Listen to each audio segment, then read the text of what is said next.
Hello दोस्तों, good morning. स्वागत है एक बार फिर से आप सभी का एमजेड एजुकेशन में। दोस्तों आज है 26 नवंबर। आज की वीडियो में हम लोग बात करेंगे 26 नवंबर 2021 के करंट अफेयर के सभी इंपॉर्टेंट क्वेश्चंस के बारे में। पूरी वीडियो ध्यान से देखिएगा, पूरी वीडियो डिटेल में आपको समझाई गई है। अगर वीडियो पसंद आए तो वीडियो को लाइक और शेयर जरूर कर देना। चैनल को सब्सक्राइब कर लो। चैनल को सब्सक्राइब करने के बाद बेल आइकन को भी प्रेस कर लेना, जिससे आने वाली वीडियोज का नोटिफिकेशन आप तक पहुंचता रहे। इस वीडियो की पीडीएफ फाइल और डिटेल्स के साथ क्विज मिलेगी आपको हमारे एप्लीकेशन पर। एमजेटी ऐप जाइए, डाउनलोड कीजिए गूगल प्ले स्टोर से और बहुत सारे ई बुक्स कोर्सेज वगैरह का फायदा भी उठाइए। चलिए अब बात करते हैं लास्ट डे के क्वेश्चंस की। लास्ट डे का मेरा पहला क्वेश्चन था आपसे, वर्ष 2021 के लिए कवि पुरस्कार 2021 किसे दिया गया? तो आदिल जूसावाला को दिया गया। बिटकॉइन को लीगल करेंसी का दर्जा देने वाला पहला देश अल सल्वाडोर बन गया है। विजय हजारे ट्रॉफी 2021 जीता है मुंबई ने। और बलि यात्रा महोत्सव दोस्तों मनाया गया ओडिशा में, ठीक है, ओडिशा में मनाया जाता है। तो इन सभी क्वेश्चंस के बारे में काफी स्टूडेंट ने डिटेल में आंसर किया था। अब से दोस्तों पुराने टाइप से, पुराने मॉडल में जैसे आपसे क्वेश्चन ऑफ द डे पूछा जाता था वैसे पूछा जाएगा, यानी ऑप्शंस के साथ रहेंगे और 2 क्वेश्चंस रहेंगे क्वेश्चन ऑफ द डे में, ठीक है। तो आज से वो शुरू किया जाएगा, क्योंकि बहुत सारे लोगों को दिक्कत होती है जब उनको ऑप्शन दिखता है तब वो अच्छे से क्लिक कर पाते हैं। तो और दूसरी बात ये कि ऑप्शन में के थ्रू भी ऑप्शन इस प्रकार से दिया जाएगा जिससे आप और भी चीज़ें उससे रिलेटेड लिख सकते हो, ठीक है। तो आप लोग को अब से ऑप्शन वाला क्वेश्चंस प्रोवाइड कराया जाएगा। चलिए बात करते हैं आज के दिन के पहले क्वेश्चन की। तो पहला क्वेश्चन है, प्रधानमंत्री नरेंद्र मोदी ने एशिया की सबसे बड़े किस अंतर्राष्ट्रीय हवाई अड्डे का शिलान्यास किया? तो अभी हाल ही में प्रधानमंत्री नरेंद्र मोदी जी ने नोएडा इंटरनेशनल एयरपोर्ट का शिलान्यास किया, या कहें कि इसकी आधारशिला रखी है। कहाँ पर? नोएडा में, या कहें गौतम बुद्ध नगर में, उत्तर प्रदेश में। तो इन्होंने शिलान्यास किया है, ये 25 नवंबर को किया गया है शिलान्यास। गौतम बुद्ध नगर के जेवर में किया गया है। जेवर इंटरनेशनल एयरपोर्ट दोस्तों, इसका नाम बदल करके अभी हाल फिलहाल में नोएडा इंटरनेशनल एयरपोर्ट किया गया था। ये भारत का ही नहीं, एशिया का भी सबसे बड़ा एयरपोर्ट होगा। साथ ही साथ ये दोस्तों विमानों की मरम्मत, रख रखाव, संचालन करने का भी सबसे बड़ा केंद्र होने वाला है। इस पर विमान जो हैं मरम्मत के लिए भी रखे जाएंगे और वैसे भी रखने के लिए लाए जाएंगे। तो काफ़ी बड़े एरिया में ये बनाया जा रहा है। साथ ही साथ एक और रिकॉर्ड बन गया है दोस्तों, उत्तर प्रदेश 5 इंटरनेशनल एयरपोर्ट वाला पहला राज्य भी बन जाएगा। इसी के साथ में भारत का पहला ऐसा राज्य होगा जहां पर 5 इंटरनेशनल एयरपोर्ट होंगे। नोएडा इंटरनेशनल एयरपोर्ट सितंबर 2024 तक संचालित होने का अनुमान लगाया जा रहा है कि पूरी तरीके से ये चालू हो जाएगा। ओके, अच्छा, ये 5 इंटरनेशनल एयरपोर्ट यूपी में कौन कौन से हैं? तो सबसे पहले देखिए, लाल बहादुर शास्त्री इंटरनेशनल एयरपोर्ट है वाराणसी में जो कि स्थित है। चौधरी चरण सिंह इंटरनेशनल एयरपोर्ट है, लखनऊ के अमौसी में स्थित है। कुशीनगर इंटरनेशनल एयरपोर्ट है, कुशीनगर उत्तर प्रदेश में है। अभी हाल फिलहाल में इसका भी उद्घाटन किया गया था। नोएडा इंटरनेशनल एयरपोर्ट है गौतम बुद्ध नगर नोएडा में, इसका शिलान्यास किया गया है। 2024 में इसका उद्घाटन किया जाएगा। और एक है मर्यादा पुरुषोत्तम श्री राम इंटरनेशनल एयरपोर्ट जो कि अयोध्या में है, ये भी अभी प्रोग्रेस में है। क्लियर? तो 5 इंटरनेशनल एयरपोर्ट वाला इकलौता राज्य है उत्तर प्रदेश। अगला देखते हैं, स्वीडन की पहली महिला प्रधानमंत्री कौन बनी? तो स्वीडन की पहली महिला प्रधानमंत्री बन गई हैं मैगडलेना एंडरसन। मैगडलेना एंडरसन यहाँ पर आपको इमेज में दिख रही हैं। ये स्वीडन की संसद के द्वारा चुनी गई हैं प्राइम मिनिस्टर के रूप में और बन जाएंगी वहाँ की पहली महिला प्राइम मिनिस्टर। किसकी जगह पर आई हैं? ये स्टीफन लोफवेन की जगह पर आई हैं, तो इनकी जगह पर अब आएंगे। चलिए वर्ल्ड मैप में देखते हैं स्वीडन है कहाँ पर। तो यहाँ पर देखिए, सबसे पहले ये रहा अपना प्यारा भारत। यहाँ से हम लोग आएंगे यूरोपियन कॉन्टिनेंट में। यूरोपियन कॉन्टिनेंट यानी कि यूरोपीय महाद्वीप। यहाँ पर आप आएंगे नॉर्वे की तरफ, ऊपर आ जाइए नॉर्वे की तरफ। इधर नॉर्वे दिख रहा है, बगल में ये जो देश है ये है स्वीडन। देखिए ध्यान से कि स्वीडन अलग है, स्विट्जरलैंड अलग है, ठीक है। स्विट्जरलैंड अलग देश है, स्वीडन अलग है। यहाँ पर फिनलैंड, स्वीडन, नॉर्वे ये सब वगैरह है। स्वीडन की राजधानी होती है दोस्तों स्टॉकहोम। क्या होती है? स्टॉकहोम होती है यहाँ की राजधानी। स्टॉकहोम आप सुना करते होंगे। सिप्री आप सुने हो ना, सिप्री की रिपोर्ट आती है Stockholm International Peace Research Institute, जिसके द्वारा हथियारों वगैरह की लिस्ट दी जाती है, ठीक है, रैंकिंग प्रदान की जाती है, हथियार आयात निर्यात रख रखाव, ठीक है, इन सब की। तो वो यही होता है स्टॉकहोम्स के द्वारा यहीं पर स्थित है। इसके अलावा दोस्तों स्वीडन के द्वारा ही तो नोबेल प्राइज वगैरह दिए जाते हैं। स्वीडन में ही आप देखिए यहाँ की जो करेंसी होती है वो स्वीडिश क्रोन होती है और नोबेल प्राइज जो दिए जाते हैं वो स्वीडिश क्रोन में ही दिए जाते हैं। यहीं पर नॉर्वे है बगल में, देखिए नॉर्वे की संसद ओस्लो के द्वारा शांति का दिया जाता है नोबेल। बाकी का जो नोबेल होता है 5 क्षेत्रों का वो स्वीडन के द्वारा दिया जाता है। ठीक है, यहाँ पर देखिए बगल में जो है ये बाल्टिक सागर है, बाल्टिक सागर है। ठीक है, बगल में। अगला देखते हैं। अगला क्वेश्चन है, नीति आयोग द्वारा जारी पहले एसडीजी शहरी सूचकांक में शीर्ष पर कौन है? तो अभी हाल ही में नीति आयोग द्वारा एसडीजी सस्टेनेबल डेवलपमेंट गोल्स को लेकर के शहरी सूचकांक जारी किया गया। इसमें शिमला जो है ये टॉप पर बना हुआ है। इसमें टॉप 3 और बॉटम 3 दोनों का मैं नाम आपको बताने वाला हूं।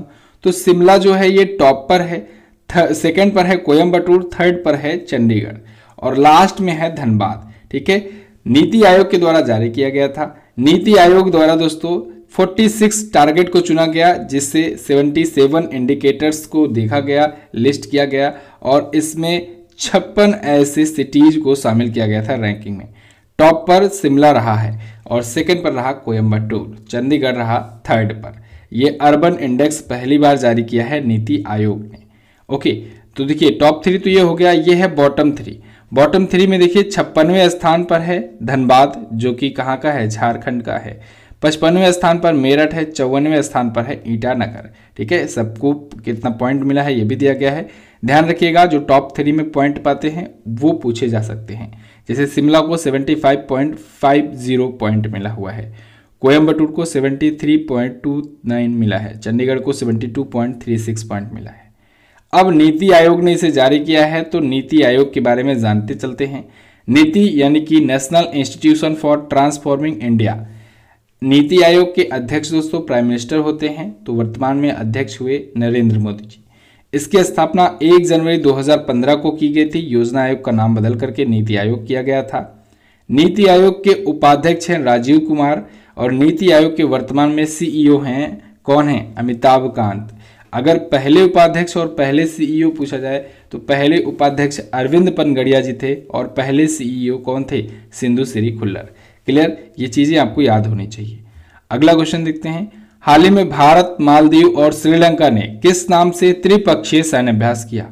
तो भारत, मालदीव और श्रीलंका ने अभी हाल ही में दोस्ती नाम से एक त्रिपक्षीय बोले तो 3 देशों के बीच में जो होता है त्रिपक्षीय और द्विवार्षिक सैन्य अभ्यास आयोजित किया है। द्विवार्षिक बोले तो जो 2-2 वर्षों के अंतराल पर होता है। तो अभी हाल ही में इन 3 देशों के बीच में हुआ है 2-2 वर्षों के अंतराल पर जो होता है दोस्ती नाम का सैन्य अभ्यास। ओके, अच्छा एक और खास बात, ये 15वां संस्करण है। अब 2-2 वर्षों के अंतराल पर होता है, 15वां संस्करण है, इसका मतलब 15 गुणे 2 कर दो, 30 वर्ष हो गए इसको संचालित होते हुए। तो ये पिछले 30 वर्षों से चला आ रहा है। अभी इस बार वाला जो है वो मालदीव में आयोजित किया जा रहा है, 20 से 24 नवंबर 2021 के बीच में आयोजित किया गया दोस्ती सैन्य अभ्यास। क्लियर बिल्कुल। चलिए अब पिछले दिनों में जो भी सैन्य अभ्यास हुए हैं उनका करते हैं रिवीजन। देखिए अभी एक सिटमैक्स हुआ था। सिटमैक्स भी देखिए 3 देशों के बीच में था, यानी त्रिपक्षीय था। सिटमैक्स में एस से सिंगापुर, आई से इंडिया और टी से होता है थाईलैंड। ठीक है, सिंगापुर, इंडिया, थाईलैंड के बीच में मैरीटाइम एक्सरसाइज था। ओके, ये अंडमान सागर में हुआ। एक्स शक्ति हुआ था भारत फ्रांस के बीच में। इंडो थाई कॉर्पोरेट हुआ था भारत थाईलैंड के बीच में। और अभी ब्लू फ्लैग नाम का जो हुआ था इजराइल में हुआ था। इसमें बहुत सारे देश हिस्सा लिए हुए थे। अगला, नाइटहुड ऑफ पार्ट गुफा से सम्मानित होने वाले पहले भारतीय कौन बने? तो वो बन गए हैं doctor S K. Sohan Roy. Doctor S K. Sohan Roy, ये जो आपको इमेज में दिख रहे हैं, ये केरल के हैं और इनको सम्मानित किया गया है। ये एक एंटरप्रेन्योर हैं, basically Aries group of companies के फाउंडर एंड सीईओ हैं। तो इनको व्यापार और फिल्मों में इनके मानवीय और पर्यावरण संरक्षण प्रयासों के लिए नाइटहुड ऑफ पार्ट गुल्फा से सम्मानित किया गया है। ठीक है, ये उपाधि इनको एनुस डोमिनी 2021 के पार्ट गुल्फा के निवेश के दौरान में इटली में एक समारोह आयोजित किया गया था, उसी में दिया गया है। तो ये बन गए हैं पहले भारतीय नाइटहुड ऑफ पार्ट गुल्फा से सम्मानित होने वाले। क्लियर। अगला, हाल ही में मध्य प्रदेश के किस रेलवे स्टेशन का नाम तात्या भील के नाम पर रखा गया? तो मध्य प्रदेश के पाताल पानी रेलवे स्टेशन का नाम बदला गया है और इसका नाम तात्या भील के नाम पर रखा जाएगा। तात्या भील दोस्तों ये आदिवासी समुदाय से रिलेटेड हैं और एक डकैत टाइप के थे ये। ठीक है, तो इनके सम्मान में, क्योंकि इनको वहाँ पर वो जनता के लिए लड़ते थे, आदिवासी अपनी कम्युनिटी के लिए लड़ा करते थे, तो इनके सम्मान में वहाँ के स्टेशन का नाम बदल करके इनके नाम पर रख दिया गया है, तात्या भील के नाम पर। पाताल पानी कहाँ पर है? मध्य प्रदेश के इंदौर शहर के आसपास में पड़ता है ये, तो इसको चेंज किया गया है। आदिवासियों द्वारा इंडियन रॉबिन हुड के नाम से भी इनको जाना जाता था, तात्या भील को, ठीक है। ये आदिवासी आइकन माने जाते थे, तो इसका नाम चेंज किया गया है। अच्छा, इसके अलावा इंदौर में 2 अन्य स्थलों का भी नाम चेंज किया गया है, जैसे भंवर कुआ चौराहे को और MR10 बस स्टैंड का नाम, इन दोनों का नाम भी तात्या भील के नाम पर रखा गया है।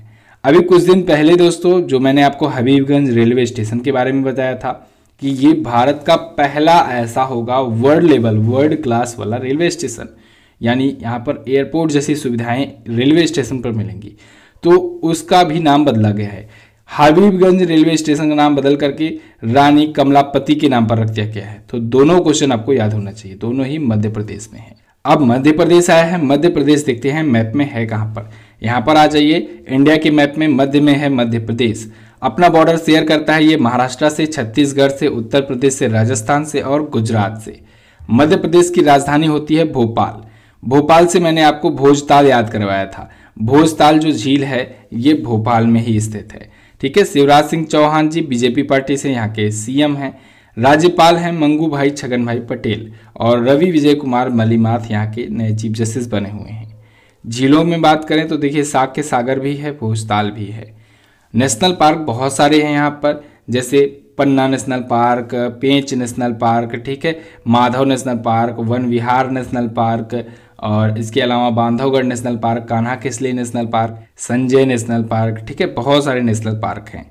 असीरगढ़ दर्रा यहाँ पर है, मटकी नृत्य, कर्म नृत्य, तितली नृत्य भी मनाया जाता है। अभी हाल फिलहाल में अंकुर योजना के लिए चर्चे में था मध्य प्रदेश। अगला क्वेश्चन देखते हैं, हाल ही में किसने बच्चों के लिए भारत की पहली वर्चुअल साइंस लैब लॉन्च की? तो बच्चों के लिए भारत की पहली वर्चुअल साइंस लैब लॉन्च की है दोस्तों जितेंद्र सिंह जी ने। केंद्रीय मंत्री हैं जितेंद्र सिंह जी, इन्होंने लॉन्च किया है, केंद्रीय विज्ञान और प्रौद्योगिकी मंत्री हैं। बच्चों के लिए इंडिया की पहली वर्चुअल साइंस लैब इन्होंने लॉन्च करी हुई है।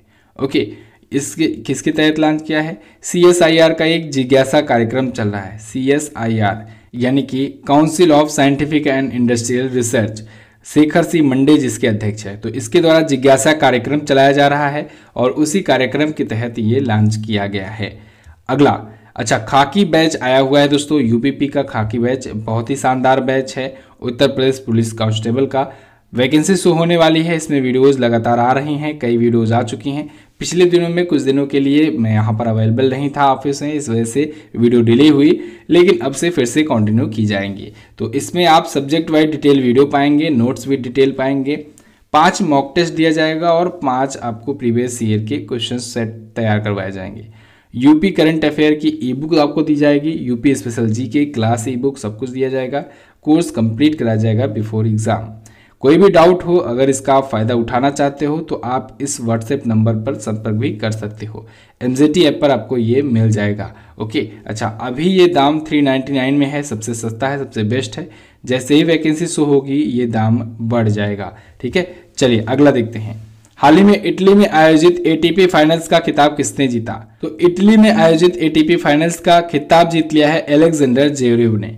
एलेक्जेंडर जेवरेव जर्मनी के हैं और इन्होंने डेनियल मेदवेदेव को हराया है।